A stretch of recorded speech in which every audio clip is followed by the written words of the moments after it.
Más luz en Morón. Ya instalamos 10.000 nuevas luminarias LED para tener espacios públicos más lindos y seguros. Sin pausa, estamos renovando toda la iluminación de la comuna. Municipio de Morón, Corazón del Oeste. Centro Vivir Sin Violencia. Si vos o alguien que conocés está atravesando una situación de violencia de género, llámanos 11 31 77 0386 o 46 29 62 72. Estamos con vos. Municipio de Morón, Corazón del Oeste.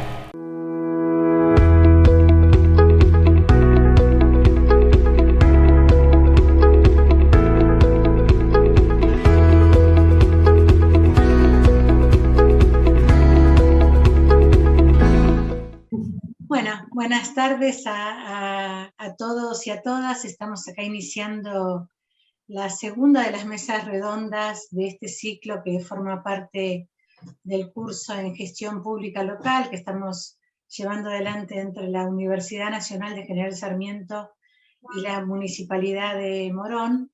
Este curso tiene previsto realizar 3 mesas redondas. Ya la primera la hicimos en el mes pasado, que trató sobre las políticas locales de género y diversidad. Ahora vamos con esta, que es la segunda, sobre políticas ambientales locales. Y luego vamos a la tercera, que va a ser en el mes de noviembre, sobre innovación en la gestión municipal. Para esta primera vamos a tratar estos temas relativos a los desafíos ambientales, desafíos que, si bien están tomando impulso en la agenda municipal y también en las agendas, por supuesto, regionales, nacionales, internacionales. No son estrictamente temas nuevos para el Gran Buenos Aires, porque, digamos, la problemática ambiental tiene su historia, problemas de agua, de suelo, de residuos, de contaminación ambiental. Son temas que tienen ya cierto recorrido, pero que, por supuesto, con el horizonte del cambio climático se ven sin duda profundizados y agudizados. Para tratar estos temas vamos a tener un panel de 4 expositoras. La primera es Marina Parra. Ella es consultora en temas de educación, ambiente y desarrollo, especialista en educación ambiental. Tiene una trayectoria muy importante de trabajo en la Municipalidad de Morón, justamente a cargo de las políticas ambientales durante 10 años, desde el 2004 hasta el 2014, y ahora trabajando un poquito más lejos en misiones sobre la selva paranaense. Seguimos luego con Virginia Paso. Ella es actualmente secretaria de Políticas Ambientales de la Municipalidad, también educadora ambiental, y también forma parte del equipo de gestión en estos temas desde hace más de una década. En tercer lugar tendremos la palabra de María José Parra, actualmente directora de fortalecimiento comunitario de ACUMAR, de la Autoridad de la Cuenca Matanza-Riachuelo, licenciada en comunicación, y también formó parte del equipo de gestión de la municipalidad entre el año 2000 y el 2012. Y por último, nuestra invitada internacional, Estefanía Arriaga, quien es jefa de Departamento de Gestión Sustentable de Residuos Sólidos Urbanos de la Secretaría de Medio Ambiente de la Ciudad de México, bióloga de formación, pero con un diplomado en Economía Circular, que nos va a traer la descripción, el relato de los modelos de gestión de los residuos sólidos en el país y en la Ciudad de México. Bueno, dicho esto, entonces le doy la palabra a Marina para que comience. Cada una tendrá 15, 20 minutos de tiempo para exponer, a ver si nos queda luego un tiempito de intercambios y de preguntas. Le paso entonces la palabra a María José. A Marina, me equivoqué, a Marina. Bueno, muchas gracias, Adriana y equipo. ¿Se escucha bien? Me hacen Ok, bueno. Bueno, en principio saludarles a todas, a todos los presentes y quienes nos están acompañando en la transmisión, al equipo de Morón, del área que organiza esta formación, del área de prensa, del área de ambiente, a todos los integrantes de los equipos locales, a Estefanía saludarla también, que es un gusto compartir este panel. Y bueno, además decirles que también para mí es una alegría porque Morón es como una casa, además de que es el lugar donde nací y crecí, es también la ciudad a la cual tuve el honor y la gran responsabilidad de aportarle desde la gestión por unos 10 años por lo menos, pero también me interesa quizás en ese sentido plantear algunas cuestiones un poco en la línea que planteaba Adriana, ¿no? Digamos, ver la gestión ambiental local desde una perspectiva también vinculada a las problemáticas y al dinamismo con el cual van teniendo, digamos, un devenir o una construcción que es interesante también poder analizar y reflexionar en ese sentido, ¿no? Y entonces, cuando pienso en la gestión ambiental local, necesariamente pienso en una prehistoria, si se quiere, que tiene que ver con cómo lo ambiental, las cuestiones ambientales se fueron instalando, se fueron construyendo como un tema a abordar, no solamente desde las gestiones de gobierno, sino desde la sociedad en su conjunto. Y entonces me remonto, si se quiere, a los años 60, 70, cuando se empezaba a debatir en el mundo las problemáticas vinculadas al modelo de desarrollo, se empezaban a visualizar los impactos de un estilo de desarrollo que necesariamente tenía que considerar las dimensiones ambientales que se consideraban en aquel momento la cuestión ecológica como por fuera de otras dimensiones más de tipo económica, social, cultural, política, y con el tiempo se fue construyendo entonces una noción de sustentabilidad que integra las dimensiones sociales, ecológica, cultural, económica, política, y que precisamente da cuenta de la necesidad de un tránsito hacia otro modelo de desarrollo. Entonces tenemos esa dimensión como más global, que si se quiere se instaló más fuertemente en los países del norte, ¿no? Europa, Estados Unidos, principalmente en Europa, entonces también hay como toda una deconstrucción desde una perspectiva más decolonial, más latinoamericana que tenemos que hacer al reapropiarnos, si se quiere, y reversionar nuestra propia interpretación de esas problemáticas a nivel mundial, desde una perspectiva, insisto, decolonial en este sentido, que nos permita ver que si bien hay problemáticas comunes, las responsabilidades son diferenciadas, y cuando hablamos de un futuro común, hablamos también de que necesitamos que esas diferentes responsabilidades se asuman con compromiso y con solidaridad para con los países del sur. Entonces visualizamos esas asimetrías, si se quiere, y hoy en el cambio climático, en este escenario que tenemos, como decía Adriana, se visualiza claramente, digamos, los países que menos hemos contribuido a los efectos que genera el cambio climático somos los que más sufrimos precisamente los impactos. Entonces, esas asimetrías que se visualizan y se empezaban ya a visualizar hace 50 años, iban teniendo una impronta que luego iban a generarse tratados, acuerdos, convenios que nuestro país fue incorporando en su propia política ambiental. Pero tenemos un momento que para muchos de nosotros, vinculado al pensamiento ambiental latinoamericano y a construir nuestra propia visión en este sentido, de cómo queremos nuestro propio desarrollo, es la conferencia que da, o el discurso que da Perón en el año 72, cuando plantea precisamente insta a los gobiernos y a los pueblos del mundo, y especialmente a los pueblos del sur y a los gobiernos del sur, a generar modelos más soberanos y justos.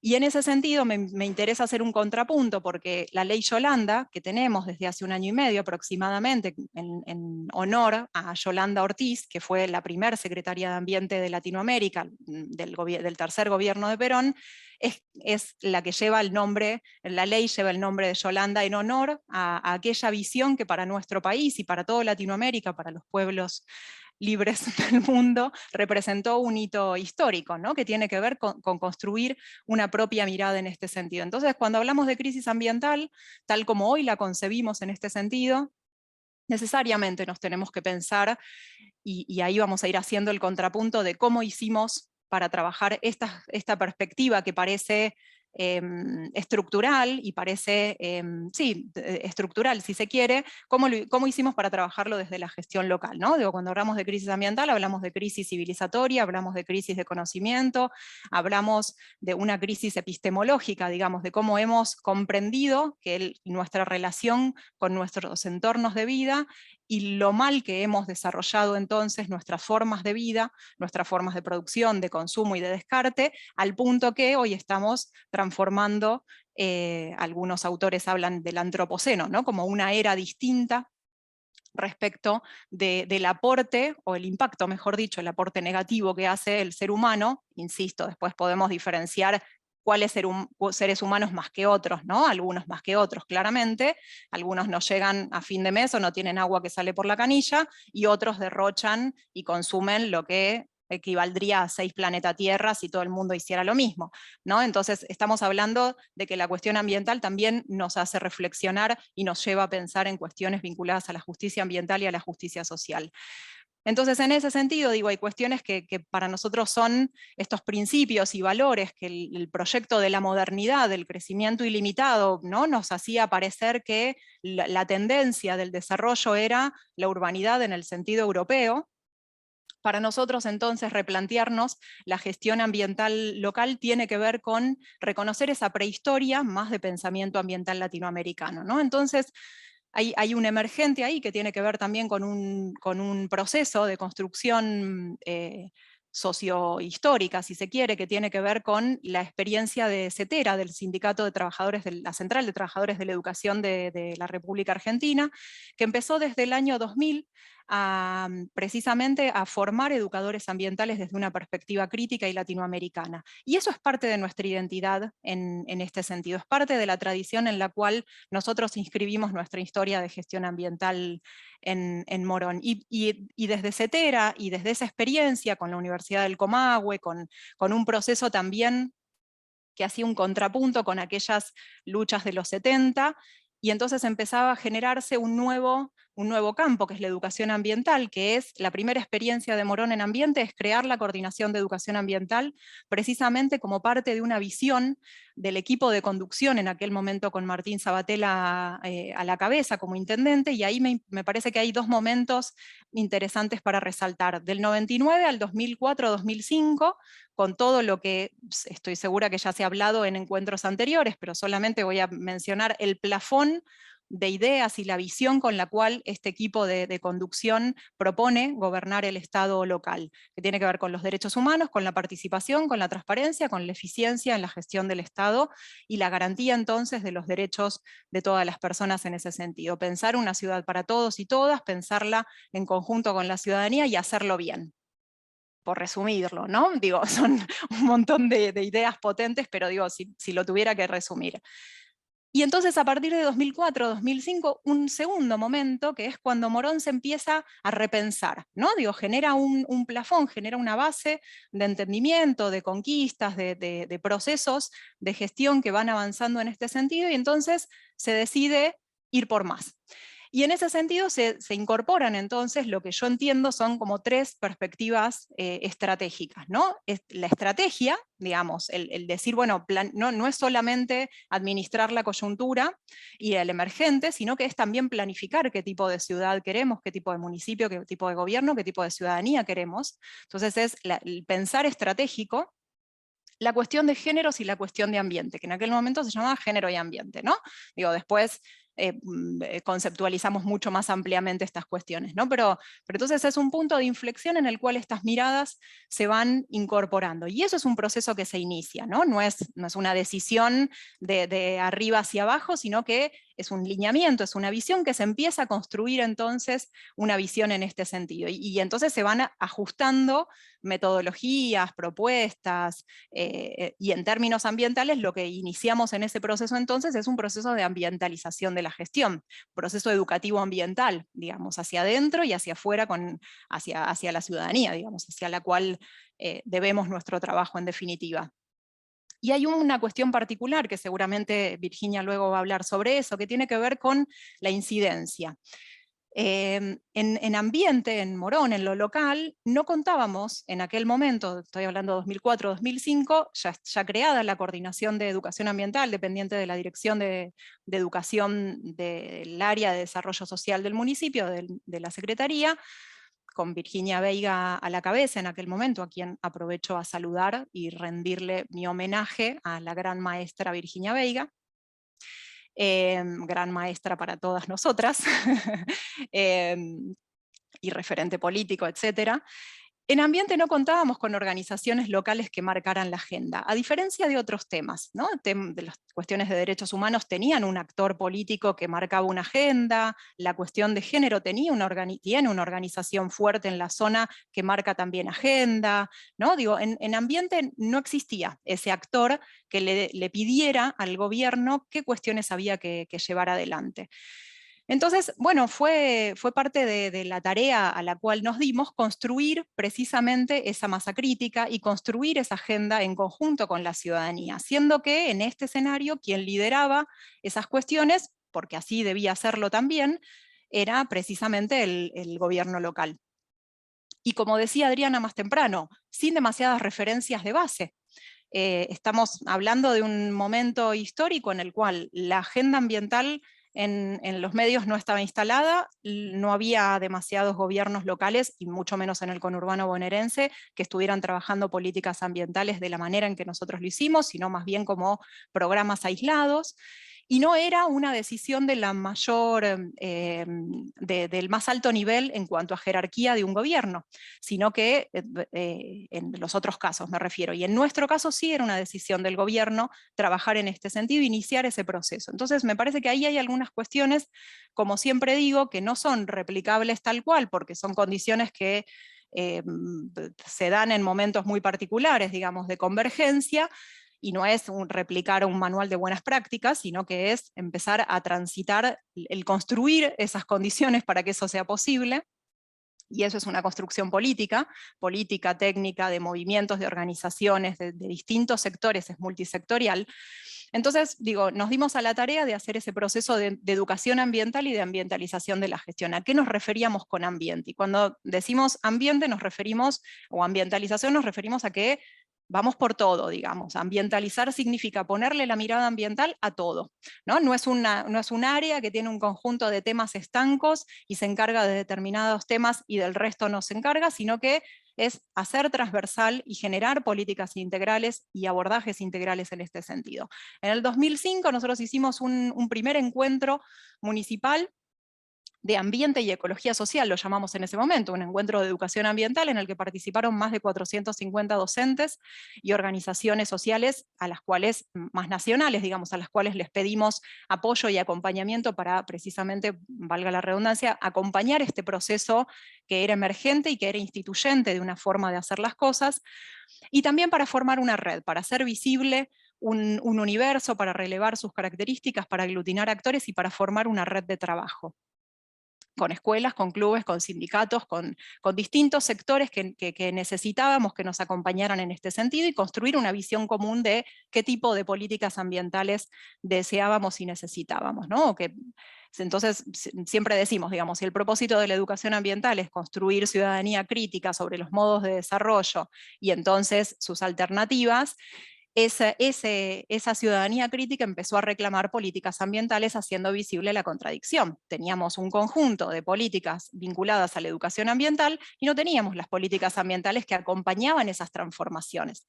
Y en 2008 se hace visible esa contradicción y se crea entonces, o se jerarquiza, la Dirección de Políticas Ambientales con este enfoque. Ahí entonces, junto con Virginia, en aquel momento yo era la directora de políticas ambientales, Virginia como coordinadora general, empezamos ya a transitar ese camino, junto con Marisol Rodríguez y otro conjunto de compañeras y compañeros, que empezamos a transitar entonces ese recorrido de poder pensar las políticas ambientales e implementar las políticas ambientales desde esta perspectiva de abordajes integrales y transversalidad. Entonces, la primera medida es profundizar esa ambientalización y definir líneas estratégicas, la constitución de equipos técnico-políticos con capacidad de gestión y articulación, y sobre todo con un compromiso militante. No es una novedad para nadie que en los municipios no siempre se gana mucho, pero sí se trabaja mucho. Entonces, compensar con compromiso y con voluntad y también con reconocimiento del trabajo que se está haciendo es también un perfil que tiene este gobierno y esta experiencia que llevamos adelante. Y también entonces hacer ese ejercicio de con cada uno de los equipos, con cada una de las áreas, poder entonces transversalizar la perspectiva ambiental. Y en ese sentido entonces hay una convocatoria importante que hacemos a distintos actores para converger, digamos, para poder fortalecer ese sujeto político ambiental con el cual necesitábamos construir estas políticas ambientales. Y insisto, con sindicatos, con cámaras empresariales, con universidades nacionales, con todos los actores vinculados con organizaciones ambientales de otros lugares también. Y hay algunos ejemplos que yo creo que ponen de relieve, si se quiere, un modo de hacer las cosas, de politizar con acción la discusión por el modelo de desarrollo, pero también que son estas experiencias que nos permiten hacer el contrapunto cuando desde Morón participamos mucho en Mercociudades o en distintas instancias de articulación con otros gobiernos locales con los cuales compartíamos e intercambiamos experiencias,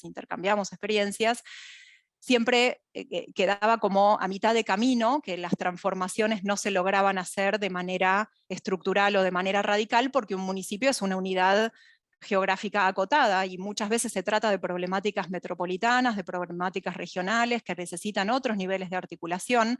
Después María José va a contar la experiencia de Acumar en ese sentido, es una experiencia de articulación que de algún modo resuelve esa dimensión de solo un gobierno local, cuando a veces todos tus municipios vecinos no están en la misma sintonía.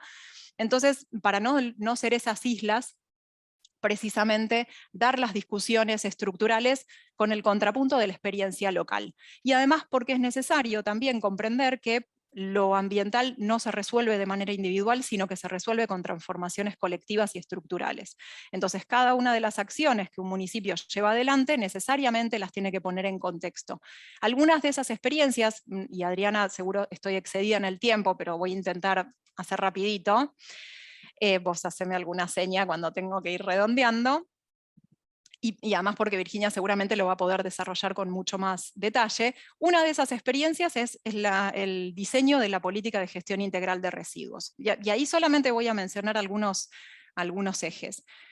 Tiene que ver con construir con valores comunes de una universalidad, ¿no? Nosotros repasamos del 99 a esta parte, ¿no? La experiencia ambiental y la experiencia de gestión de Morón, con una fuerte impronta vinculada a una política de transparencia, de hacer una convocatoria internacional para la gestión de la recolección de los residuos, con una eficiencia en el gasto público en este sentido, sabiendo que lo va a también mencionar Estefanía seguramente, es uno de los gastos más grandes que tienen los gobiernos locales, la gestión de los residuos, con el derecho a la higiene urbana, que entendemos que es un derecho también de las personas, especialmente aquellas que viven en la urbanidad, ¿no? Entonces la universalidad en el servicio, que parece una obviedad, pero es Morón de los pocos municipios que garantiza universalidad en el servicio de recolección de los residuos, si mal no recuerdo, de 6 días cada 7.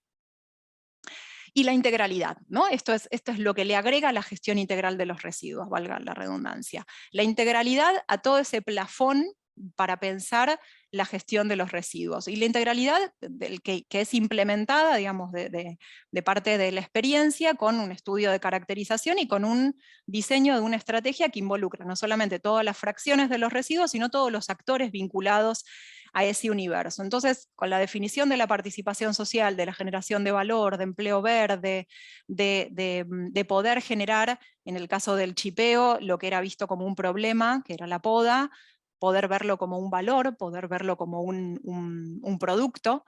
En el caso del aceite vegetal usado, más allá de recolectar para hacer biodiesel para utilizar en la flota municipal, es dar la discusión de la matriz energética.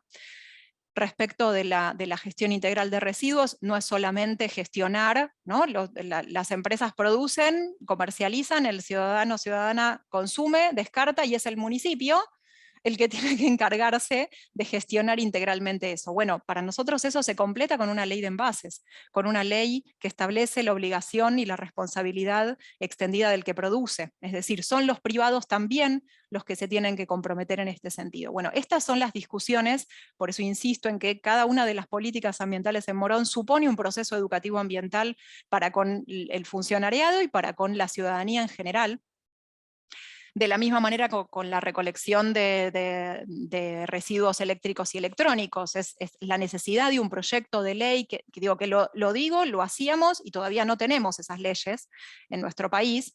Entonces, digo, es importante, y también me parece importante cuando se trata de políticas que efectivamente se instalan, como es el caso del Día Verde, que es la recolección diferenciada de la fracción reciclable, que en el periodo en el que no gobernó este mismo proyecto político, el municipio de Morón, ese programa se constituyó en un derecho adquirido, porque la ciudadanía reclamó que se continuara con su implementación. Y estas son las cosas que me parece que es importante también mencionar, ¿no? Cuando se logra permear en la ciudadanía la construcción de un derecho y el acceso a un derecho en este sentido. Otro de los ejes que me importa mencionar tiene que ver con la creación de la Reserva Natural Urbana,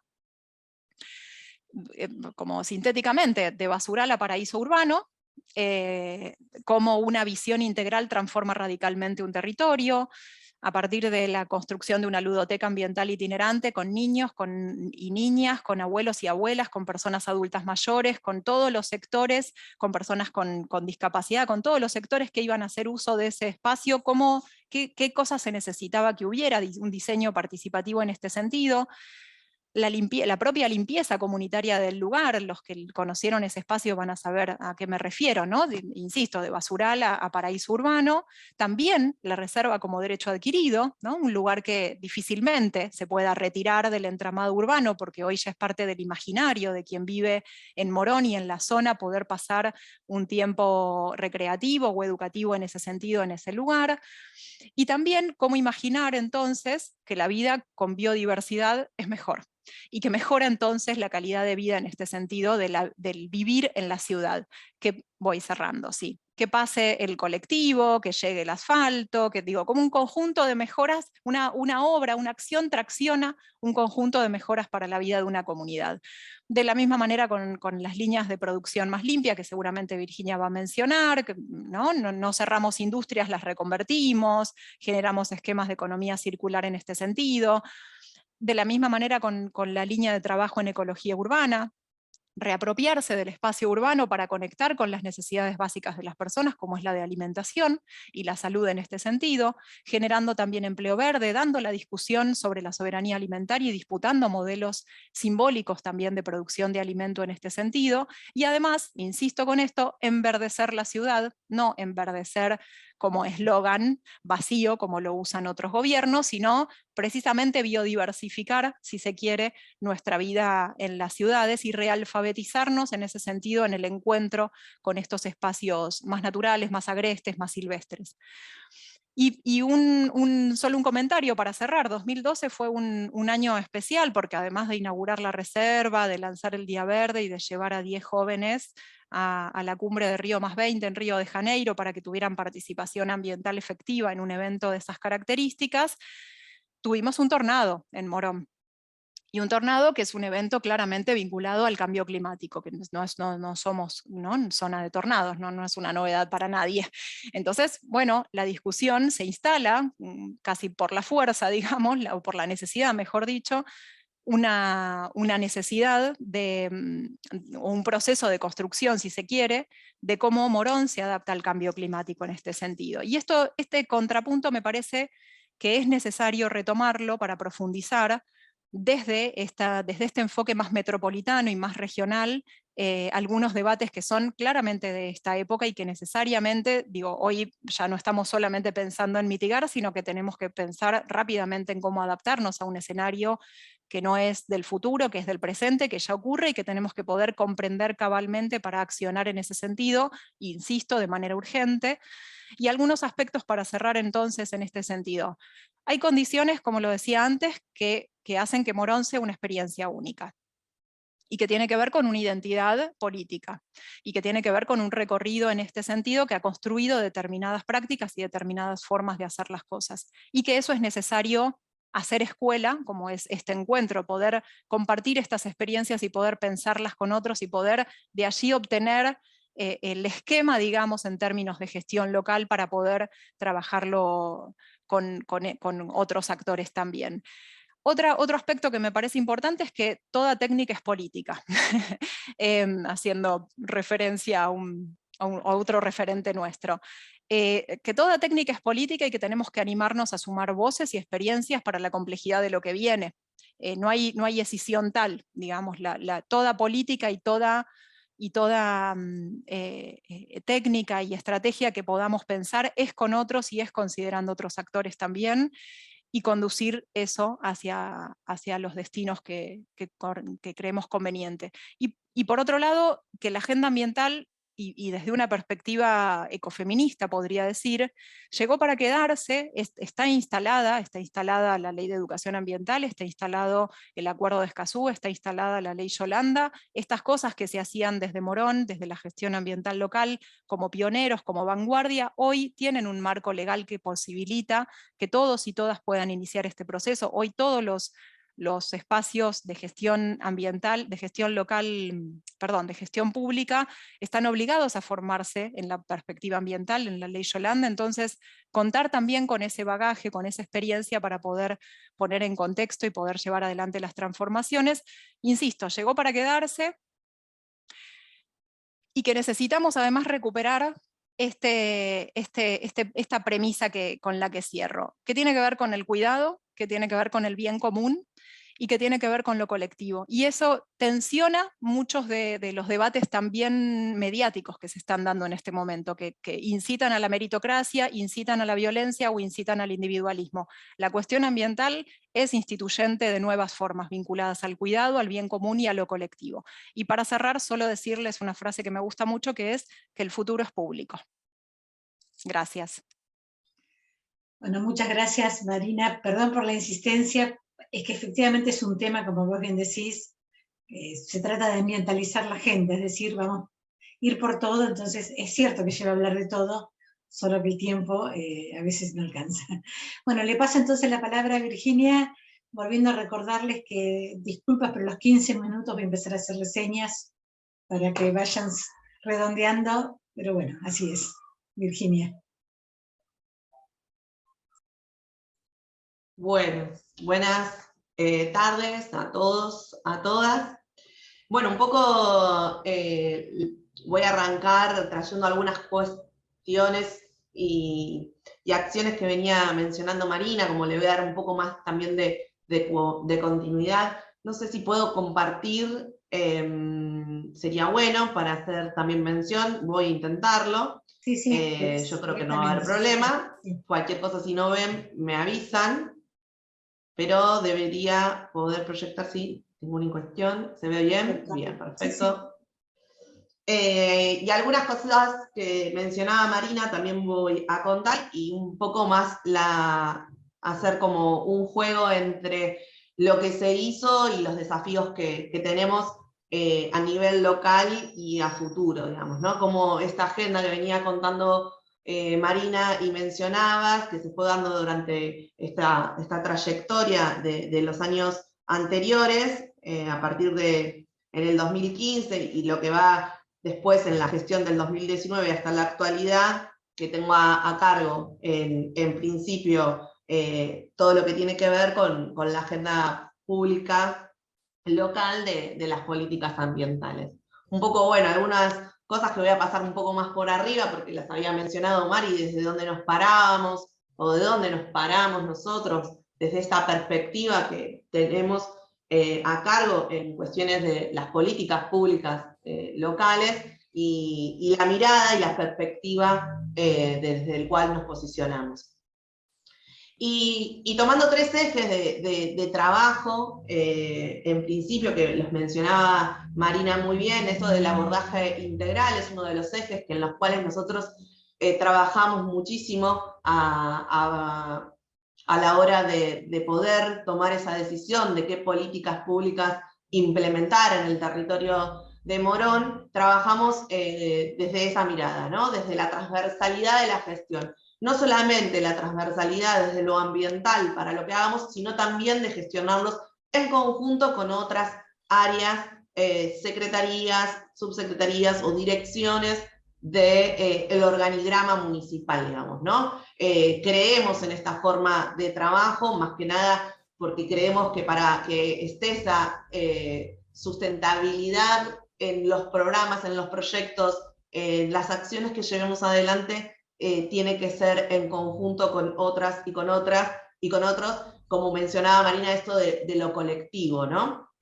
Y esto, bueno, ahí como un pantallazo de algunas de estas articulaciones y abordajes integrales en diferentes acciones que nos plantamos y accionamos en el territorio. Y otro de los ejes es la participación como fuerte y como instrumento que tiene no solamente las políticas ambientales del municipio, sino también como agenda local de toda la gestión, ¿no? Y algunas herramientas de participación concretas y que nos llevan a poder cumplir con nuestros objetivos.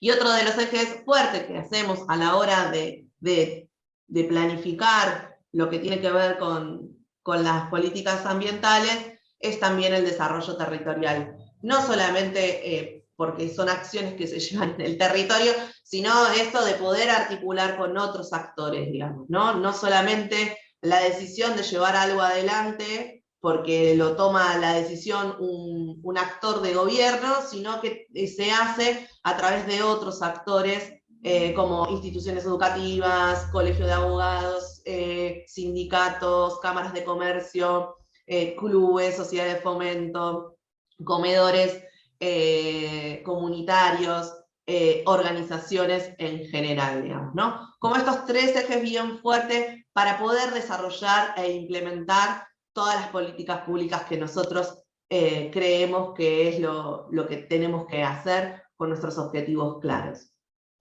Y un reconto un poco histórico de lo que traía Marina, con un poco más de fechas y demás, desde aquel 2004 en adelante, con algunas cuestiones que me voy a detener a lo mejor pensando, bueno, en que Mari mencionó algunas, pero son un montón, digo, imaginen si le quedó un poco corto la presentación, pero bueno, se hizo una trayectoria bastante importante en materia ambiental en Morón, y está bueno mencionarlo, entonces por lo menos para que se puedan dar una idea de lo que se construyó desde el 2004 hasta la fecha, con un interfaz en el medio, digamos, de un cambio de gestión, y en que la línea de tiempo, en la línea de tiempo también eso se puede ver, porque hubo un lapsus en la gestión de Morón, en donde no hubo ninguna acción concreta de política pública ambiental. Entonces, también se ve ahí en ese periodo entre el 2016 y el 2019, en donde se ve claramente que no hay acción concreta sobre este tema en particular, porque bueno, hubo un cambio de gestión en el medio, y está bien también mencionarlo en esta línea de tiempo. Y la idea ahora es poder contarles cuáles son estos desafíos que tenemos en agenda y cuáles son esos ejes de trabajo. En principio abordamos dos ejes fuertes, más transversales, como es el eje de cambio climático y como es el eje de educación ambiental, porque creemos en esos ejes bien amplios, bien transversales, y en ese sentido, con cambio climático, este año lanzamos el plan de acción frente al cambio climático, que es un desafío para la agenda que tenemos en la fecha de hoy. Es un plan que atrae a la participación ciudadana, porque es un plan que venimos trabajando fuertemente con los diferentes actores del territorio, y no solamente del territorio, porque nuestro desafío con este plan es poder también hacer un plan regional que no solamente sea de gobierno local, sino que pueda abarcar también municipios aledaños y por qué no estamos pensando en poder en sintonía también con, por ejemplo, con las diferentes cuencas que tiene Morón. Entonces, podernos pensar más allá del territorio, porque sabemos que cuando hablamos de cambio climático no es algo que repercute solamente en Morón, sino que también es a nivel regional, a nivel nacional y a nivel global. Entonces, para nosotros es un gran desafío la implementación de este plan y tiene 12 ejes de trabajo, en donde estamos en una etapa de diagnóstico, de medición, para poder empezar a accionar y tener metas concretas a corto, a mediano y a largo plazo. ¿Por qué digo esto? Porque el plan frente al cambio climático es un plan con una visión de planificación dentro del plan estratégico 2030 que tiene Morón, y ese es el horizonte también nuestro de metas para lo que va no solamente de esta pequeña gestión, que ahora nos termina, digamos, en el año que viene, o podemos llegar a continuar. Por eso es importante para nosotros planificar a largo plazo, porque no creemos en que esto tenga que ser solamente a corto plazo, sino redoblar los esfuerzos para poder continuar y seguir en este plan que nos pusimos como metas y como objetivos. Entonces, para nosotros este eje es un eje bastante amplio, bastante transversal, y es uno de los que hoy estamos trabajando fuertemente con muchos desafíos, que a lo largo ahora de algunos ejes voy a estar contando cuáles son esas proyecciones a corto y a mediano plazo con respecto a cuestiones de cambio climático. Nuestro fuerte de este eje tiene que ver también con pensar nuestras energías y nuestra eficiencia energética, y para eso estamos trabajando fuertemente en un proyecto de instalación de termos solares y de estaciones materas para el espacio público, de termos solares para comedores comunitarios, para que tengan la posibilidad de tener energías alternativas. Bueno, ahí también tenemos las cocinas solares para poder prever, digamos, algunas acciones viejas y otras que estamos implementando a corto plazo. Esto lo estamos llevando adelante también con la provincia, es una articulación que tenemos, la de la energía solar como herramienta de trabajo para el tema de la energía eficiente. También, bueno, ahí les cuento el plan esto es lo que lanzamos con el plan estratégico. Y un poco en materia de educación ambiental, contarles también, bueno, ahí Marina mencionaba mucho sobre lo que se viene haciendo en el recorrido. Yo voy a mencionar algunas de actuales y otras no actuales, de acciones bien concretas de educación ambiental, pero entendiendo también que la educación ambiental no solamente es educación formal, sino también no formal, y que lo tomamos como una transversalidad de acciones en conjunto con otros actores también. Bueno, diferentes actividades, acciones, bueno, ahí hay una foto de uno de los encuentros que mencionaba Marina con Yolanda Ortiz, que nos visitó en Morón y nos pudo acompañar en uno de los encuentros de educación ambiental, talleres participativos con las escuelas, talleres abiertos a la comunidad, todo lo que tiene que ver con materia educativa ambiental. El programa de Escuelas para Sustentabilidad 2010, que lo lanzamos con Marina, tiene más de 15 años, más de 10 años este programa, y tiende a poder seguir aumentando cada vez más las instituciones reconocidas a través de este programa que venimos trabajando, y nuevos programas que se suman a la educación ambiental, el de Oficina Verde, que tiene que ver con las dependencias, no solamente municipales, sino del Estado, implementando un poco lo que es la ley Yolanda, pero en Morón se viene haciendo un poco mucho antes de la ley sancionada, que se viene trabajando en este sentido, y es lo que buscamos seguir incorporando. Y digo, no solamente dependencias municipales, sino también dependencias de la provincia, dependencias a nivel nacional, como el ANSES, PAMI y otras. Y después otro programa que lanzamos este año, que es el Club Sustentable, que arrancamos con el Club Morón, en el cual estamos acompañando todos los procesos para que los clubes también de Morón sean clubes sustentables y poder trabajar y acompañar estas iniciativas de los clubes como otros actores más que conviven con nosotros en nuestro territorio y son fundamental para la organización de nuestra ciudad. Y voy a mencionar algunos ejes de trabajo más, que un poco mencionaba antes Mari, que bueno, la gestión integral de residuos sólidos urbanos, un poco el programa que tenemos de recolección diferenciada, que lo volvimos a relanzar en noviembre del 2020, porque también fue interrumpido en la gestión anterior.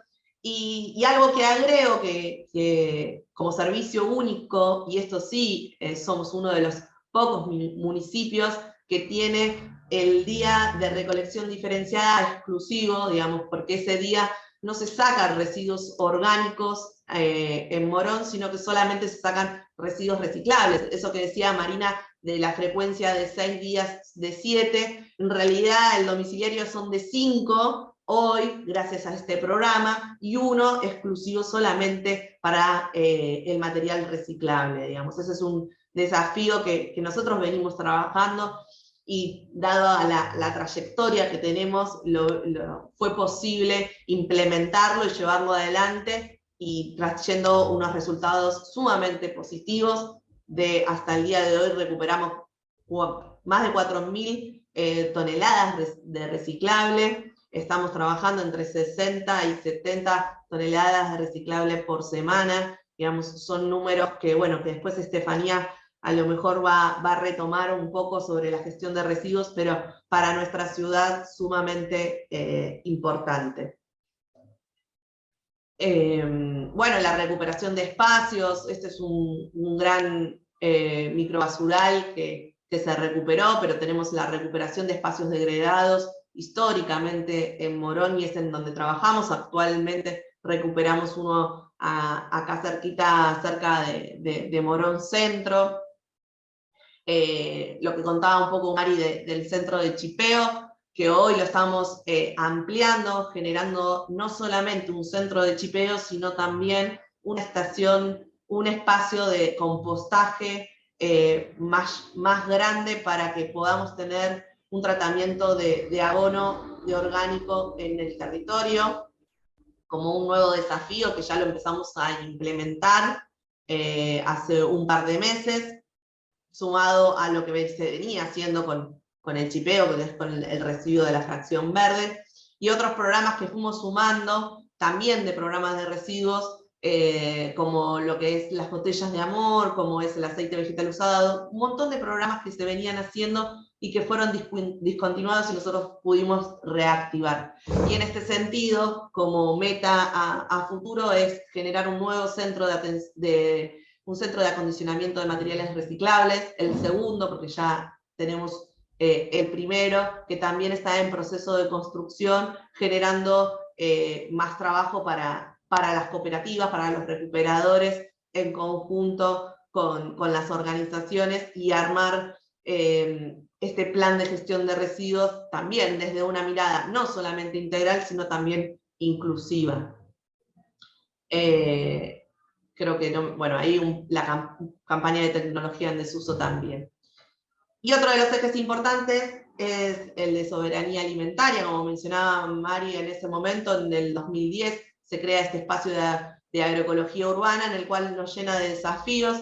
Nuestro desafío en este eje es poder crear más espacios agroecológicos en el territorio de Morón, ya que cuenta con pocos espacios físicos verdes propicios para poder desarrollar estos emprendimientos productivos. Bueno, poder garantizar y buscar desde el Estado, desde el gobierno local, estos espacios para poder producir nuestros propios alimentos sanos, saludables, sin agroquímicos, digamos, ¿no? Como un desafío. Y seguir fortaleciendo lo que se venía haciendo de las redes de huerteros y huerteras, lo que se viene haciendo con las huertas comunitarias. Desarrollamos, bueno, y capaz que Majo va a contar, un programa de promotores agroecológicos para seguir fortaleciendo la agroecología en el territorio local. Las ferias también, que tienen que ver con poder mostrar y producir lo que nosotros realizamos. Y un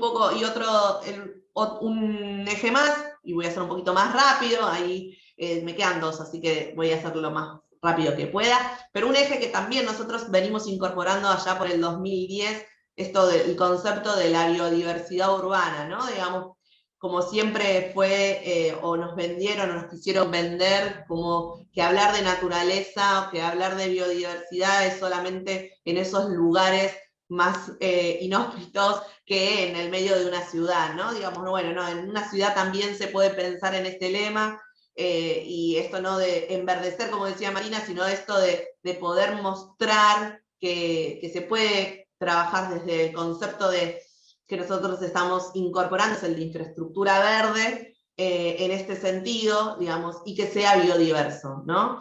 Y por eso sumamos corredores biológicos, estamos trabajando en el desafío de poder trabajar en el corredor biológico, en tener no solamente una reserva, sino tener 2 reservas en Morón, que prontamente la vamos a abrir a la comunidad, 2 reservas urbanas, digamos, dentro de una ciudad, poder pensar en reservas, no solamente en otros lugares. La propuesta de jardín silvestres, que son esos espacios biodiversos que necesitamos, no solamente pensar en el espacio público, sino también dentro de las instituciones y de las organizaciones que conforman el territorio.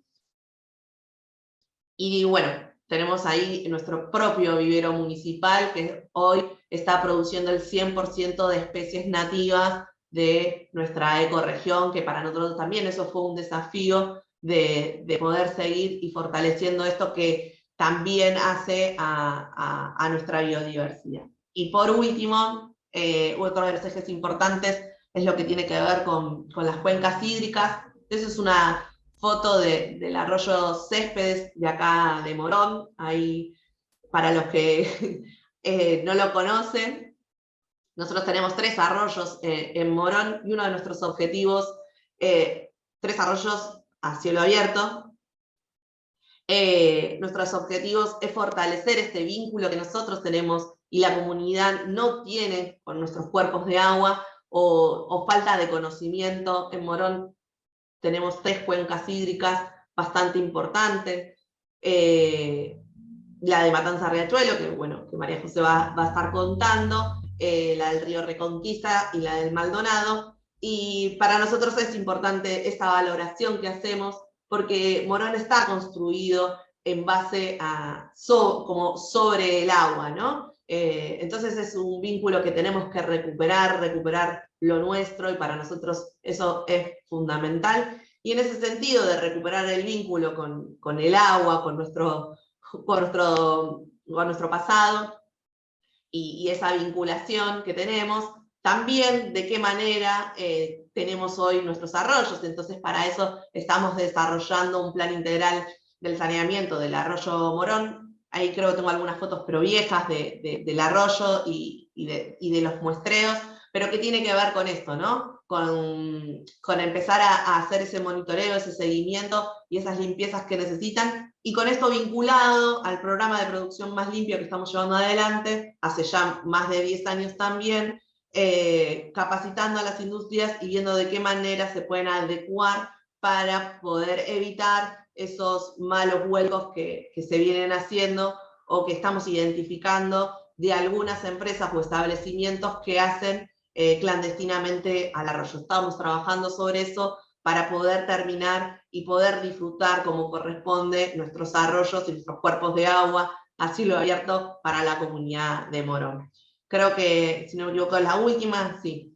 Ahí como un poco breve, tratando de articular lo pasado y los desafíos que tenemos para adelante, con esta nueva subsecretaría recientemente, hace poco incorporándonos, y la verdad que para nosotros es un gran desafío que tenemos y redoblamos todos los días este compromiso que tenemos con lo ambiental, la gestión y el territorio y la comunidad de Morón. Gracias. Bueno, muchísimas gracias, Virginia, una descripción súper completa y densa de todo lo que Morón está haciendo actualmente en este campo. Le pasamos entonces ahora sí a María José la palabra para que nos cuente más sobre los temas de gestión de cuencas. Bueno, muchas gracias.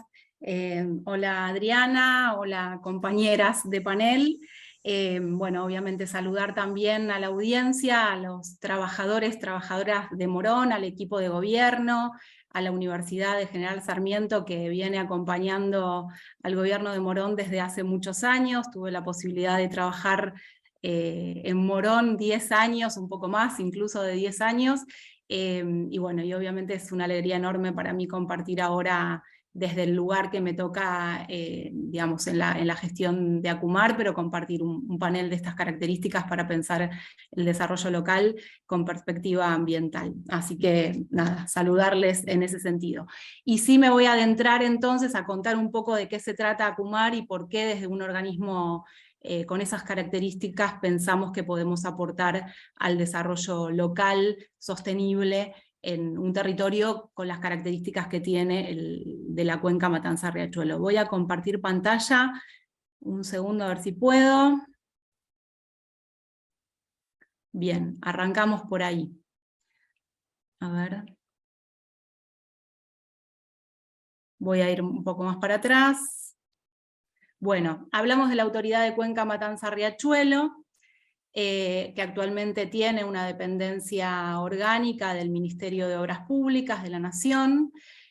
Contar un poco de qué se trata o qué es la cuenca Matanza-Riachuelo. Nace producto de una causa, o sea, de un reclamo de la sociedad civil, digamos, de vecinos y de vecinas, para recomponer un territorio, ¿no? Entonces ahí, digamos, podríamos plantearnos una primera definición, que me parece que es importante para pensar la gestión y el diseño de políticas ambientales, que tiene que ver con la posibilidad de acceder a un ambiente sano, siempre va de la mano de la participación comunitaria, ¿no? De la participación de diversos actores. No es una actividad o no es una gestión que podamos pensar solitariamente, sino que tiene que hacerse por sus características, por lo que comentaban tanto Marina como Virginia hace un rato, con otros actores, siempre pensando en lo multidimensional. Y si pensamos en la cuenca Matanza-Riachuelo, nos planteamos un momento de creación, en principio el 2004 como un hito importante, por esto que planteo, vecinos, vecinas reclamando ante la justicia la posibilidad de saneamiento de un territorio. Luego en 2006, y ya anticipando, digamos, lo que probablemente iba a ser un fallo a favor de la creación de un organismo de estas características, Néstor Kirchner toma la decisión política de crear lo que hoy conocemos como ACUMAR, y luego en 2008 la Corte Suprema de Justicia lo que plantea es, bueno, a este organismo que se ha creado, lo que le pedimos, lo que le mandamos en todo caso, es a que desarrolle líneas de trabajo, y para eso la creación de lo que hoy se conoce como PISA, que es un plan integral de saneamiento ambiental. Acá podemos ver en digamos, en este gráfico lo que hoy es el PISA. Y es, vamos a denominarlo como PISA porque es más fácil de mencionarlo de ese modo, pero es el Plan Integral de Saneamiento Ambiental, que tiene varias líneas de trabajo. Yo me quiero detener un poco acá, porque nosotros cuando asumimos la gestión con Martín Sabatella como presidente en 2019, veíamos un PISA que había sido reformulado en 2016, ¿no? Y ahí fue un momento, digamos, de decisión importante de gestión, luego de 4 años en donde la gestión que había generado el organismo había sido interrumpida, donde se había generado una nueva normativa, digamos, o un nuevo planteamiento respecto de cuáles eran las acciones que había que impulsar en un territorio como el de la Cuenca Matanza-Riachuelo, y en donde lo que podemos decir es que había un montón de aspectos, o existen un montón de aspectos respecto de ese plan, con los cuales no coincidimos del todo, digamos, un enfoque diferente al que hubiésemos impulsado de haber iniciado la definición de un plan de esas características. Sin embargo, y acá una segunda definición, lo que consideramos es que cualquier plan de saneamiento y de recomposición ambiental, así como cualquier otra obra pública, lo que tiene que tener es continuidad.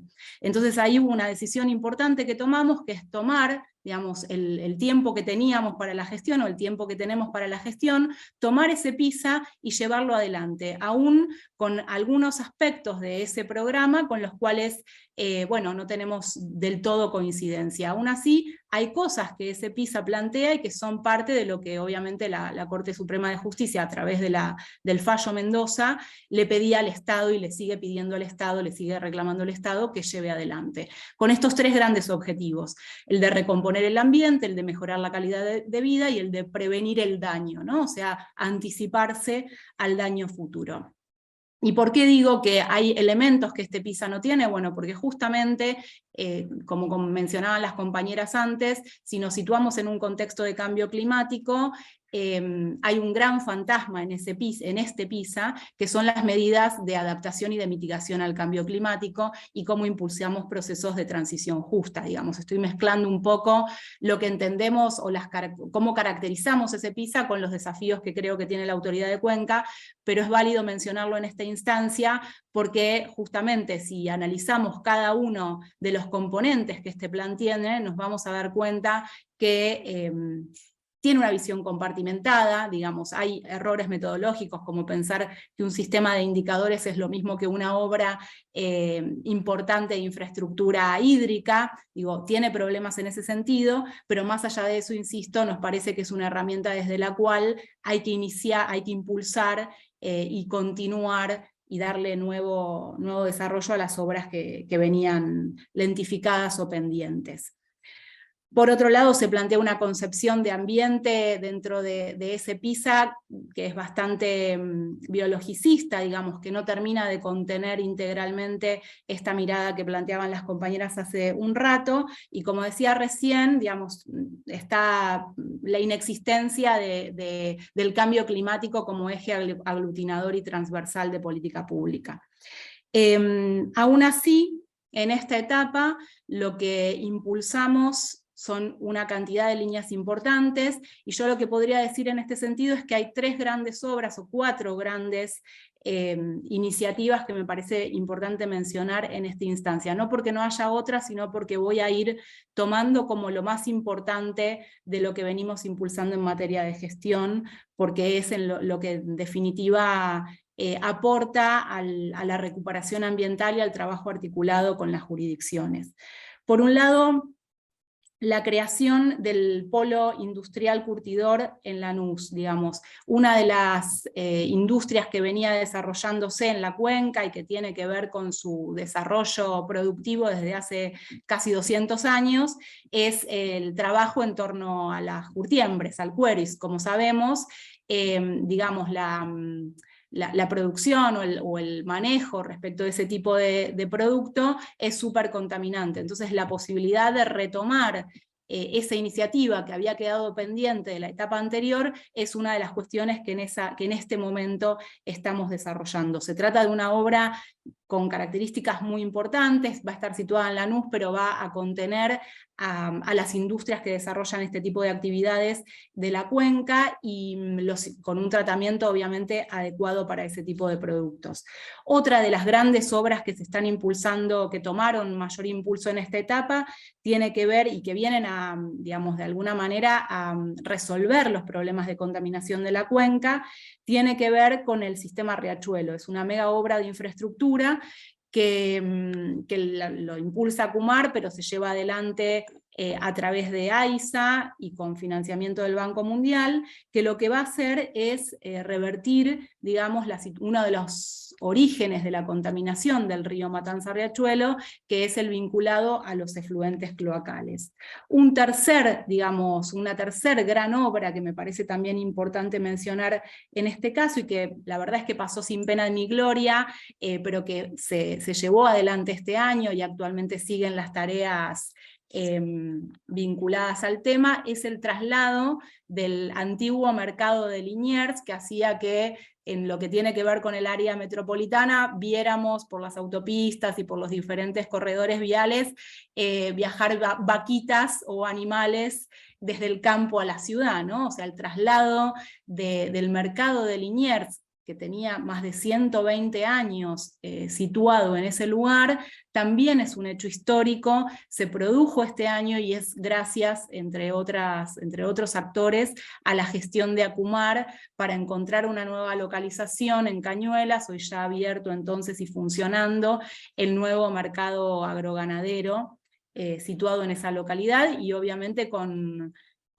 equipamiento y con mecanismos adecuados, con un manejo adecuado para poder abordar esa cuestión. Tengamos en cuenta que, insisto, el mercado era uno de los grandes contaminantes del río Matanza-Riachuelo. Y otra actividad que se lleva adelante cotidianamente, digamos, para poder sanear el río, tiene que ver, y que se impulsó en esta etapa, digamos, con un nuevo manejo y con nuevas técnicas para abordar el tema, es la licitación para la limpieza, digamos, del sobrenadante, de lo que tiene que ver con el espejo de agua del río Matanza-Riachuelo.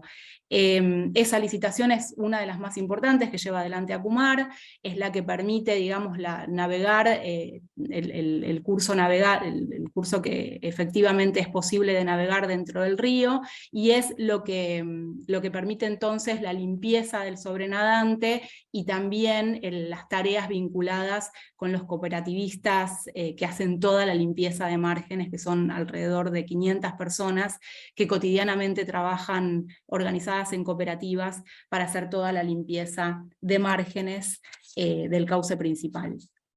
Estas son, insisto, las obras, si se quiere, más grandes que se están impulsando en esta etapa, que tienen que ver con esta continuidad de la que hablaba antes respecto del PISA, y que me parecía importante destacar. Ustedes verán en ese gráfico que hay otras acciones que el organismo lleva adelante y que continúa, digamos, o que reimpulsa en ese sentido, pero creo que, a ver, estoy pudiendo cambiar, ahí está.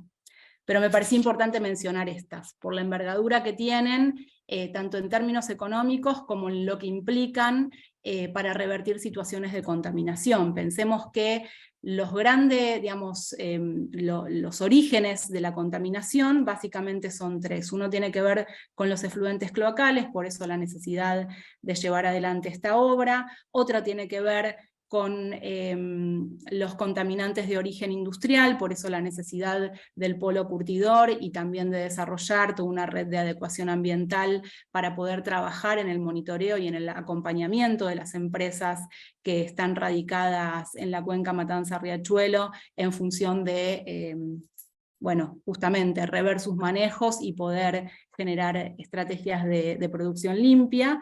Y uno de los últimos contaminantes es el que tiene que ver con los residuos, ¿no? Los residuos sólidos urbanos, que es un poco lo que las compañeras, tanto Virginia como Marina hace un rato, y seguramente Estefanía, comentarán respecto del desarrollo de la tarea que hacen las jurisdicciones en ese sentido.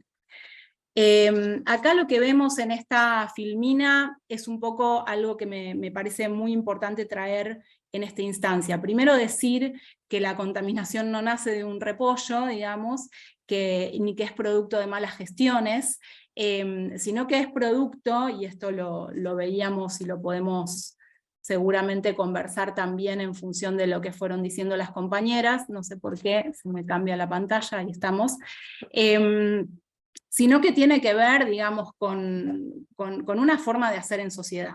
Marina comentaba esto, ¿no? Hace un rato, un modo de producción, distribución y consumo que nos lleva a instancias de contaminación y de degradación como las que atravesamos en muchas ciudades del mundo, no solamente en la que tiene que ver con la cuenca Matanza-Riachuelo. Entonces, digamos, si el origen de la causa lo podemos ligar a ese hecho, porque justamente surge de una demanda social, lo que tenemos que decir en el momento en que gestionamos un territorio como este, es que digamos, es poder historizar un poco de qué estamos hablando.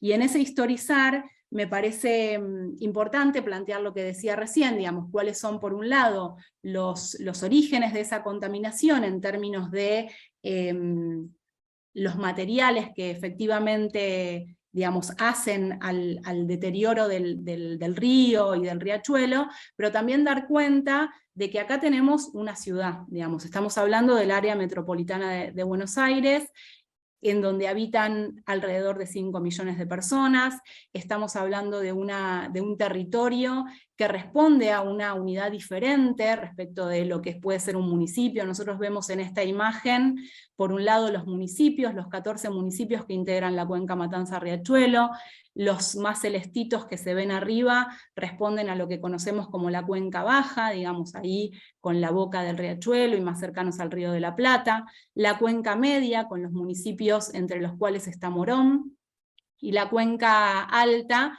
que son los municipios más rurales, digamos. Todo este territorio atravesado por un río, por esto que planteaba hace un ratito Virginia, ¿no? Esos ríos, esos cursos de aguas que tenemos bastante invisibilizados como sociedad, y que a partir de la posibilidad de generar un organismo con las características de ACUMAR, de la Autoridad de Cuenca Matanza-Riachuelo, podemos hacer visibles cuáles son esas problemáticas, y en todo caso empezar a pensar de qué manera nos empezamos y apoyamos políticas integrales para su recomposición y para su saneamiento.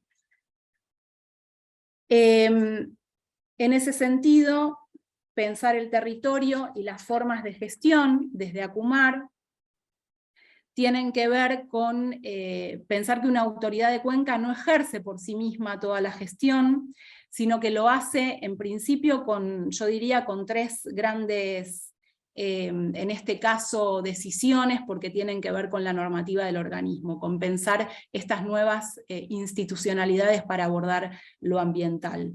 Por un lado, con participación social, por otro lado, de manera interjurisdiccional e interministerial.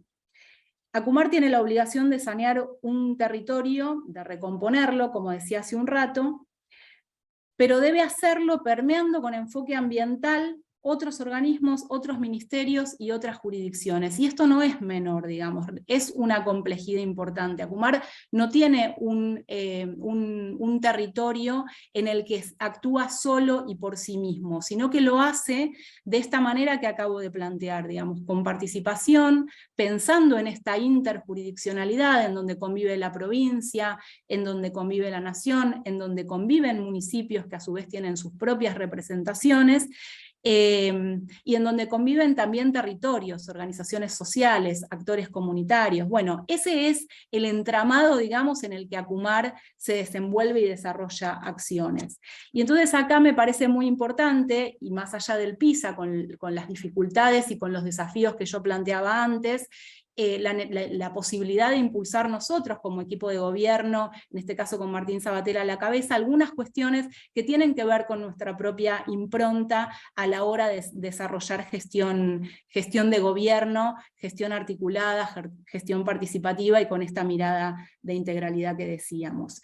¿Cómo pensamos el territorio o de qué manera gestionamos? Bueno, en principio pensando al territorio como aliado, digamos. El territorio, uno podría pensar desde la dificultad y desde la imposibilidad, pero en realidad creemos que a eso hay que redoblarle la apuesta y decir, bueno, el territorio acá, con estas dificultades, con estas complejidades que evaluamos y analizamos, tiene que ser un aliado para la recomposición. Y eso es una decisión política, digamos. Tomar la decisión de que el territorio es aliado para la recomposición ambiental es claramente una definición política. La otra gran definición política es pensar que entonces no podemos hacer todo eso solo, y que una autoridad de cuenca tiene que poder ensamblar herramientas de gestión con otros organismos.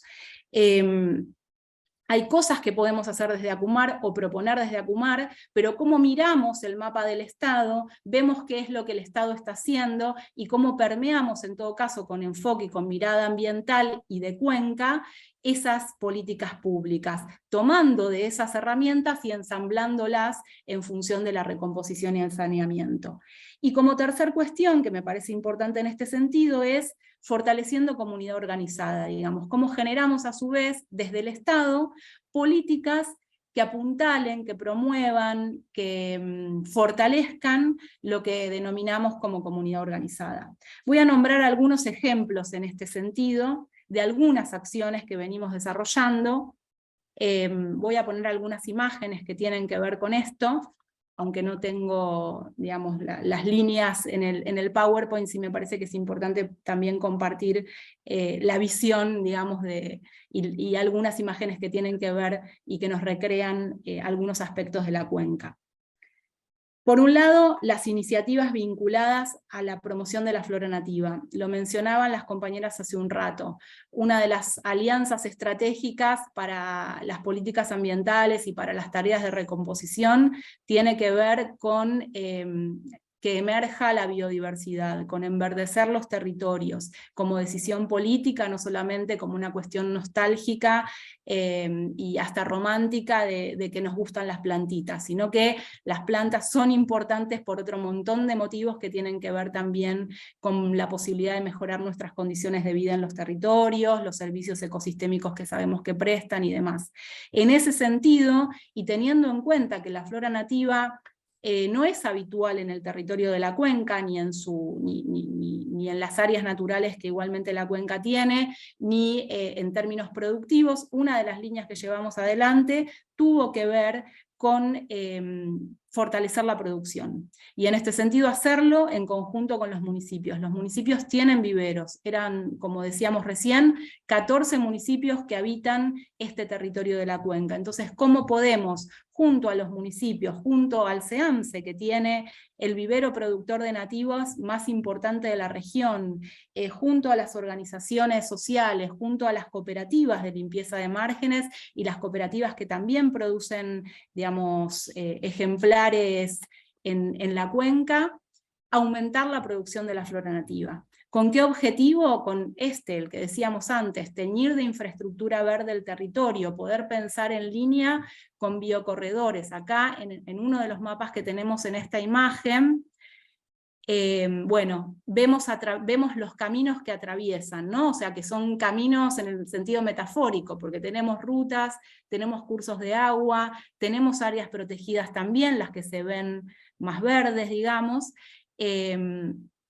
Tenemos ferrocarriles que también cruzan la cuenca. Entonces, ¿cómo podemos empezar a tener una mirada de cuenca que se complemente con lo que las jurisdicciones también pueden hacer en materia de enverdecimiento del territorio y en definitiva de recomposición ambiental?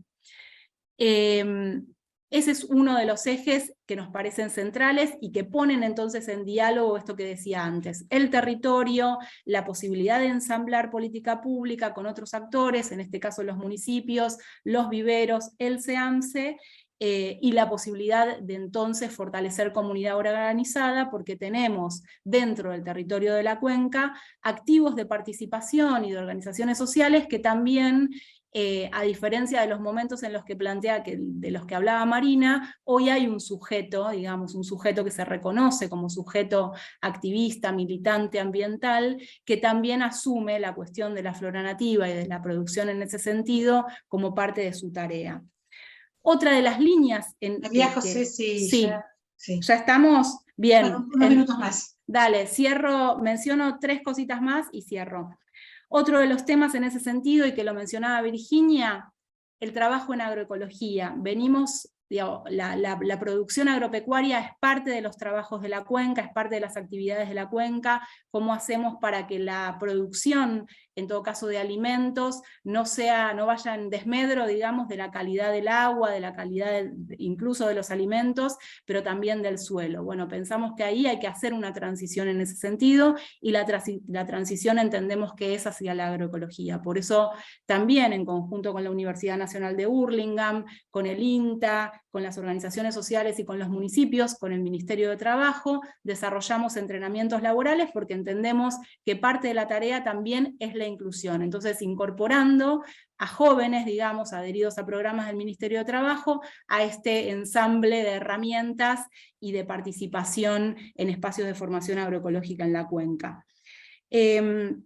Desarrollamos también en este sentido, y con la necesidad de fortalecer la comunidad organizada, proyectos de apoyo con el Fondo de Comunidad y Cultura Sustentable, que nos permite apoyar a más de 300 organizaciones sociales que vienen desarrollando actividades sustentables en el territorio.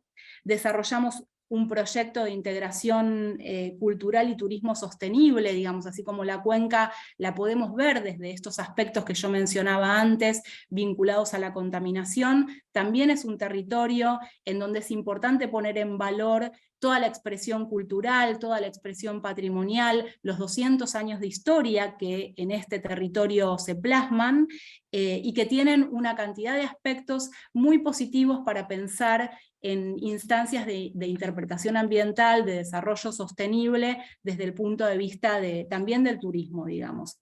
Estamos en ese sentido con líneas de trabajo concreto. Acá vemos en una de las imágenes el puente transbordador, que une, digamos, el río incluso como integración y no como separación entre la provincia y la ciudad de Buenos Aires. Estamos generando 2 espacios de interpretación cultural y ambiental, uno del lado de La Boca, otro del lado de la isla Maciel en Avellaneda, para poder impulsar desde allí acciones que tengan que ver con la recomposición, pero también con el desarrollo de esas comunidades locales. En definitiva, habría otra cantidad de iniciativas por nombrar, pero me parece importante poder pensar que los desafíos para adelante en un organismo de estas características tienen que ver básicamente con 2 cuestiones. Una, en acuerdo siempre con los actores, ¿no? Pero poder desarrollar políticas de transición productiva, diseñando cadenas de valor sustentable. Esto es algo que sí o sí tenemos que hacer, también en función de aportar a los programas, a los proyectos que los municipios tienen respecto de políticas de adaptación y de mitigación al cambio climático. Procesos de economía circular, y por último, permear la obra pública, y lo decíamos un poco recién cuando mostraba la imagen y la posibilidad de generar biocorredores en ese sentido, pero creo que también tenemos el desafío de permear la obra pública con este concepto de infraestructura verde, y de planificación urbana, digamos, en donde esto también empieza a incorporarse, no solamente por una cuestión de enverdecimiento, digamos, o de plantar arbolitos, lo cual está muy bien y creemos que hay que hacerlo, sino porque en la medida en que empezamos a diseñar y a planificar la ciudad con esta nueva mirada, digamos, y con este enfoque ambiental, estamos también aportando, digamos, a las políticas de contribución y mitigación respecto del momento que nos toca atravesar de cambio climático. Así que esos son como los grandes desafíos, creo, que tenemos por delante y desde los cuales pretendemos aportar al desarrollo local, digamos, y territorial desde una mirada de cuenca. Gracias. Bueno, muchísimas gracias, María José. También la amplitud o la magnitud del trabajo que estás relatando, entiendo que sea difícil acortar la presentación, porque efectivamente sí, lo fui haciendo en la medida en que, por supuesto, en que fui viendo que el tiempo era escueto, así que... Tal cual, porque son muchos campos y muchas líneas de acción. Le damos entonces ahora la palabra a Estefanía para que nos cuente cómo van las cosas allá, más al norte de este país y de esta ciudad. Así que, Estefanía, todo tuyo. Sí, muchas gracias. Muchas gracias por la invitación, sobre todo. Qué complicado ser la última en exponer, sobre todo por las cosas que han estado exponiendo, son súper interesantes y pues muchas felicidades por todo el trabajo que han estado haciendo, es muy, muy interesante. Bueno, ahí creo que ya se ve mi presentación, ¿verdad? Ok. Bueno, primero que nada les quiero poner el contexto de la Ciudad de México. Está conformada por 16 alcaldías y son aproximadamente más de 9 millones de habitantes, en el cual pues también se suma la población flotante que diariamente transita en la ciudad, que son aproximadamente otros 2.28 millones. Es importante darles el contexto porque muchas veces cuando hablamos de Ciudad de México siempre pensamos como que es una ciudad muy urbanizada y es una de las grandes ciudades y sobre todo por la cantidad de población que se tiene. Sin embargo, en el mapa, como pueden ver, la sección verde es toda la parte de área de valor ambiental o suelo de conservación que se tiene en la ciudad y es más del 60% de su territorio. Entonces, pues en ese sentido, pues también todas las acciones que tenemos que hacer se tienen que pensar desde esta perspectiva. En cuanto al manejo de residuos, pues tenemos 3 actores relevantes. Las alcaldías, que son las encargadas de la recolección domiciliaria que se realiza diariamente, así como también establecimientos públicos, el barrido en vías secundarias, el transporte de estos residuos hacia las estaciones de transferencia y las plantas de tratamiento. Algunas de estas alcaldías cuentan con planta de composta, así como la vigilancia de las acciones que se realizan dentro de su territorio, la erradicación de los tiraderos clandestinos y recientemente se hizo una reforma a la ley para que también las alcaldías se hicieran cargo de hacer programas de cultura ambiental dentro de sus territorios. La Secretaría de Obras y Servicios es la encargada de toda la parte de la infraestructura que tiene la ciudad y del barrio en vialidades primarias.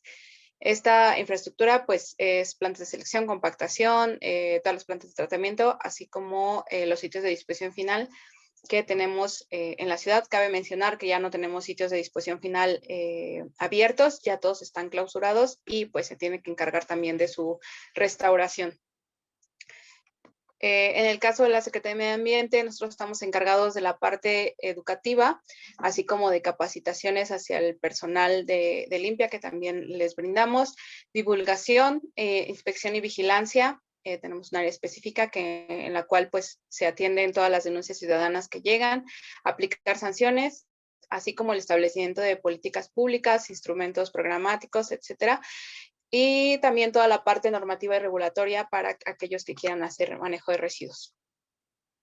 La generación de residuos en la Ciudad de México es aproximadamente de 12.306 toneladas al día. Esto pues equivale a 1 kilogramo por habitante aproximadamente. En el mapa pues podemos ver cómo están distribuidas estas cantidades a lo largo de las alcaldías. Principalmente se concentra en alcaldías que tienen una gran... que tienen cercanía con otros estados en los límites, por ejemplo, esta de Gustavo Madero, o las que tienen grandes actividades turísticas, como Cuauhtémoc, que es donde se encuentra el Zócalo, Bellas Artes y todas estos centros turísticos de la ciudad. También tenemos identificada la generación por fuente, en el cual pues la principal fuente que tenemos de generación es de domicilios, comercios y servicios. Esto quiere decir que no todo proviene de las empresas, sino que también hay una gran cantidad que viene de los domicilios. Y bueno, ¿hacia dónde estamos yendo? Hicimos esta proyección en el 2018 y pues si seguíamos con esta tendencia de generación, pues íbamos a llegar a generar hasta 5 millones de toneladas en 2024. En este sentido, pues es que se están estableciendo acciones para poder disminuir esa pendiente que tenemos de generación. La infraestructura actualmente con la que contamos es, bueno, les voy a platicar mejor cómo es el manejo rápidamente. Una vez que uno lo genera en sus domicilios, pasa el personal de recolección, ya sea por campaneo o se depositan en contenedores muy grandes y ahí ya pasa el personal a recolectarlo. Después de la recolección, que se realiza de manera diferenciada, hay establecido un calendario por fracción en cada día de la semana y se envía a estación de transferencia. En las estaciones de transferencia tenemos 3 estaciones, no hay 16, no tenemos una en cada alcaldía, pero sí hay pues en puntos estratégicos de la ciudad.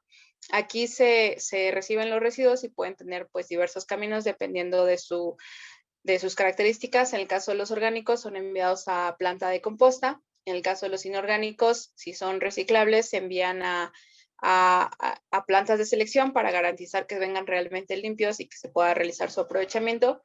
Y en el caso de los no reciclables, estos también pueden pasar por un proceso de plantas de selección, pero principalmente son enviados a plantas de de compactación para que sean usados para combustible derivado de residuos. Los residuos que ya vienen como muy contaminados son enviados a sitios de disposición final. Como ya mencioné, no tenemos sitios de disposición final y también, como mencionaban, pues esto es un costo que tiene que absorber la ciudad el pagar la disposición de estos residuos en estados vecinos. Adicionalmente, se han estado haciendo otras plantas que van a servir para disminuir la cantidad de residuos que estamos enviando a disposición final y que podamos ahorrar en los costos que estamos teniendo. Una es la planta de carbonización hidrotermal, que va a estar instalada cerca de la planta de composta que tenemos, la más grande que tenemos en la ciudad, y esta va a buscar el tratamiento de estos residuos orgánicos, convertirlos en pellets de carbón vegetal y que sean usados como insumo o sustituyendo al carbón mineral que se usa para generar energía. También tenemos un biodigestor en la alcaldía Milpalta, que trata residuos orgánicos, principalmente de nopal, que es lo que se produce en esa zona. Y se está instalando otro en la central de abastos, que es un gran centro de abastos, un gran mercado que tiene la Ciudad de México. Adicionalmente, en esta zona también tenemos una planta de biodiesel que trata el aceite vegetal usado. Y bueno, ¿qué estamos haciendo? Pues tenemos desde el 2019 el Plan de Acción Basura Cero, en el cual pues ya se establecen metas muy ambiciosas para poder disminuir la cantidad de residuos que se está generando y enviar todo hacia un aprovechamiento. Se busca reducir el 75% de la cantidad de residuos que se está enviando a rellenos sanitarios a través de reciclaje, composta u otras tecnologías. Muchas veces me preguntan, ¿por qué es un plan de basura cero y no un plan de residuo cero? Bueno, porque lo que nosotros queremos es que no haya basura. Sabemos la diferencia entre basura y residuo, y perdón por el ruido de fondo, es muy característico aquí en la ciudad. Pero lo que queremos es reducir la basura y más bien que estos residuos se puedan reintegrar hacia una cadena de valor. Y por eso es que tiene este nombre. Aunado a este plan es que se han fortalecido y establecido diversas normatividades que nos van a permitir transitar hacia la circularidad, a un buen manejo de los residuos, además de pues fortalecer el aprovechamiento. Una de ellas es la norma 024, en la cual ya se establece una separación primaria avanzada. Esta es obligatoria para todos en la Ciudad de México. Todas las personas que generen residuos en la Ciudad de México tienen que separar en 4 fracciones al menos. En la ley tenemos establecido 2 fracciones, pero con esta norma se impulsó ya una separación más avanzada y pues hemos estado sacando también campañas que refuerzan pues que la gente pueda entender qué tipo de separación se tiene que hacer, por qué se tiene que hacer y qué días debe de entregar. Estas son las campañas que les mencioné. No solamente es como separar, sino también hacerlos partícipe de las acciones que se están haciendo en la ciudad, ¿no? O sea, muchas veces aquí se tiene la creencia de que cuando uno lo deposita o se lo entrega al personal de recolección, ahí ellos lo revuelven, etcétera, ¿no? Entonces tenemos que desmitificar esas creencias, esos mitos y hacerlos partícipes de este manejo de residuos. Otra norma que tenemos es sobre el manejo de residuos eléctricos y electrónicos. En esta ya se busca poder erradicar este negocio informal que se tiene en la recolección de este tipo de residuos, además de ya establece un primer instrumento que tiene una visión más de responsabilidad extendida del productor. Nosotros no tenemos una ley REP, no tenemos esta parte de obligar al productor a tener una responsabilidad, solo tenemos responsabilidad compartida. Entonces, a través de esta norma ya se establece que los productores ya tienen que tener diversas estrategias para poder garantizar el manejo de estos residuos. Otra norma que justo refuerza la implementación de la infraestructura que se tiene sobre el aceite vegetal usado es la norma 012, en la cual pues ya empezamos a sacar campañas también sobre, campañas informativas, perdón, para que la gente entienda que el aceite pues se debe de manejar de manera diferente, que no se tiene que ir al drenaje y que conozca las consecuencias que se tiene al no tener un buen manejo. Principalmente estas campañas las estamos dirigiendo en mercados públicos porque hay un gran mercado negro ahí de reutilización de aceite hacia otros sectores, lo usan ya para producción de papas o botanas en mercados. Entonces, pues justo como para no solo se ve el beneficio ambiental, sino también el beneficio a la salud que se tendría por un buen manejo de además pues de la producción del biodiesel que se utiliza en transporte público, en Metrobús y RTP. Actualmente, pues como les dije, tenemos la incidencia en mercados, pero ya estamos teniendo participación del sector privado a través de tiendas departamentales y algunos supermercados. Tenemos diversos programas que acercamos hacia la ciudadanía para los puntos de acopio.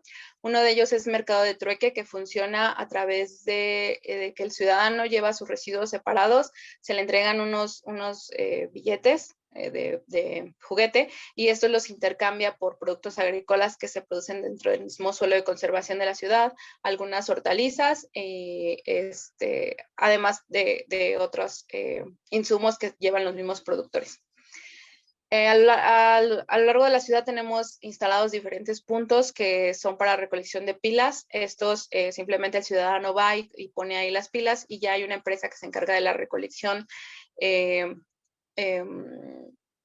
programada de estos residuos para llevarlos a una planta para garantizar su tratamiento. Otro programa que tenemos a través del cual se refuerza el manejo de los residuos eléctricos y electrónicos es el Reciclatrón. Ahí simplemente pues se le da la posibilidad a los ciudadanos de poder llevar sus residuos y a cambio se les da una bolsa de composta, que es la misma composta producida en la ciudad. Tanto Mercado de Trueque como Reciclatrón son eventos itinerantes, están una vez al mes en diversos puntos de la ciudad. Y otro programa que tenemos principalmente es en los meses decembrinos, es Árboles que dan vida. Ahí es cuando ya no ocupan su árbol en Navidad, pues se les pide que lo lleven a diferentes puntos de acopio para que estos puedan reciclarse y puedan aprovecharse. Una norma que recientemente se publicó el año pasado fue una norma para residuos de la construcción y demolición. En esta ya teníamos una publicada, sin embargo, esta actualización ya nos permite que tanto obra pública como privada estén obligadas a usar material reciclado. Entonces ahí ya estamos reforzando a través de instrumentos normativos el uso de materiales reciclados, además de que también se han estado instalando plantas para el aprovechamiento. Aunado a esto, sacamos un programa para recolección de residuos de la construcción y demolición domiciliarios. Esto porque pues son pequeñas remodelaciones las que hacen en las casas y principalmente lo terminan dejando ahí en las esquinas o hay un mal manejo. Entonces, para evitar todo esto, se les puso a disposición este programa de manera gratuita. Estos residuos de la construcción y demolición son usados, o uno de los proyectos más importantes que se tiene es en los parques, en la remodelación de parques. Uno de ellos es el Parque Cuitláhuac. Antiguamente este era un tiradero clandestino, un tiradero a cielo abierto, y se remodeló para convertirse en un parque. Todo el piso está hecho con residuos de la construcción y demolición, e inclusive los postes de luz son de PET reciclado, la pintura también contiene PET reciclado, etc. Entonces, ya estamos también dándole ahí una utilidad a estos residuos y abriendo un mercado para ellos, ¿no? Siempre hay la queja como de que los materiales reciclados o que vienen de fuentes sustentables son más caros, pues entonces al abrir mercado a estos productos, pues podemos minimizar los costos. Hay 3 plantas de reciclaje actualmente y están en construcción otras 2. Otra planta de selección que se inauguró el año pasado es esta que está en la zona norte de la ciudad. Es la más moderna de Latinoamérica, tiene ya una separación mecánica y lo que nos está ayudando esta planta pues es a reducir los costos en disposición final, a incrementar la recuperación de reciclables, que con su venta pues también ayuda al mantenimiento de la misma planta. Y aproximadamente se están recuperando 12,000 toneladas de residuos reciclables. Esto adicional a lo que ya se está separando previo a su entrada en las estaciones de transferencia. También en 2019 se hizo una reforma a la ley de residuos para la prohibición de plásticos de un solo uso. El principal objetivo de esta prohibición no era empezar a sustituir plásticos de un solo uso por plásticos compostables, sino más bien empezar a concientizar sobre la importancia de empezar a usar materiales reutilizables, reusables, de cargar nuestro termo, de tener conciencia de que son materiales que nos duran unos minutos, que no usamos más que 1 o 2 veces y terminan en la basura. Entonces, este es el objetivo de la prohibición, y pues aunado a esto se sacó una norma en la cual pues ya establece las especificaciones técnicas que deben de cumplir las bolsas y los productos plásticos, esto para garantizarle a la ciudadanía que todos los que tengan este sello es que están autorizados por nosotros, porque son productos que realmente son compostables, y evitar pues engaños, el greenwashing, y que realmente pues tengan una buena disposición, porque en esta norma también se establece que deben tener un plan de manejo de bienes en el cual nos garanticen que no solo están poniendo a disposición productos compostables, sino que realmente están haciendo acciones para recuperarlos. Otra de las líneas de acción que se tiene es la dignificación de los trabajadores de limpia. Se reconoce su valor, la importancia que tienen en pandemia. Son personal que no dejó de trabajar en ningún momento y que muchas veces no vemos visibles. Entonces se sacó un proyecto junto con Secretaría, voy a tomar tanta agua, perdón, con Secretaría de Trabajo y Fomento al Empleo, que lo que buscaba es que este personal informal, principalmente que recolecta en las colonias, se encargara de capacitar a los mismos ciudadanos a los que ya los recolecta. O sea, no solo recolectarles, sino decirle, ok, me tienes que entregar separado, porque lo dice la norma, me lo tienes que entregar así, la importancia de entregarlo así.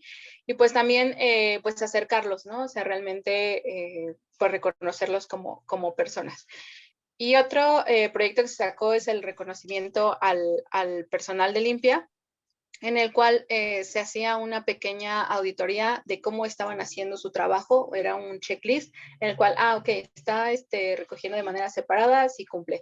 Tiene su uniforme, su equipo de protección personal, sí cumple, ¿no? Y cuando cumplían con todas estas acciones, entonces se les daba un reconocimiento, no solo un papel, sino también se les daba descuentos en despensas, me parece. Se les dio entradas para parques temáticos aquí en la ciudad y recorridos en el Turibus, ¿no? Entonces, pues adicional de eso, también se les estaba dando premios. Disculpe, y bueno, Estefanía, si podemos ir... Sí, ya estoy terminando. Sí, perdón, traté de ser muy rápida. No, sí, los resultados son, pues tenemos una disminución en la generación de residuos. Ya hemos observado, al menos en 2020, esta disminución en la generación. Y esto se traduce también en ahorros en 900 millones de pesos en el envío a disposición final, por la disminución en las toneladas que también se están enviando. Esto también tenemos un cálculo de las emisiones que se están mitigando, son 621,000 toneladas aproximadamente, y además pues de los resultados que se tienen de los distintos programas de la Secretaría. Y listo, sería todo. Muchas gracias.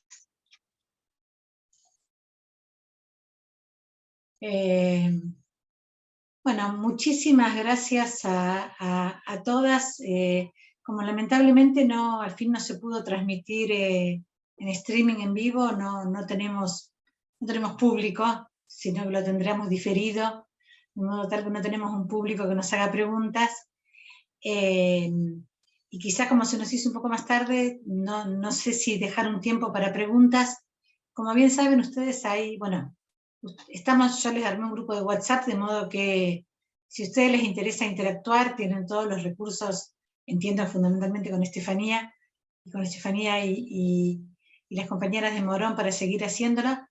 La verdad ha sido un caudal de información, de ideas, de aportes sumamente densa, interesante, rica. Les agradezco mucho y bueno, vamos a seguir seguramente interactuando en el futuro sobre estos temas, así que bueno, muchísimas gracias por todas las intervenciones y por la riqueza de las 4 intervenciones, que me parece más que destacable. Así que gracias. No sé, Valeria, si querés agregar algo. No, me sumé a la imagen para decirles gracias a todas. Estuvo súper interesante, la verdad, escucharlas.